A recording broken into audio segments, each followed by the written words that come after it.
在約翰福音8章54節中，耶穌提到他的榮耀來自於聖父。他的這番話強調了聖子與聖父之間的關係，顯示出他不僅是一位偉大的先知，而是三一真神的一部分。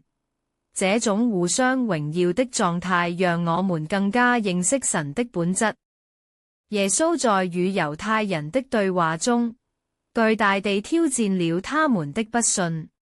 他的身份不僅超越了亞伯拉罕，更揭示了他與聖父的獨特聯繫，讓人反思信仰的深度，以及如何看待耶穌這位救主。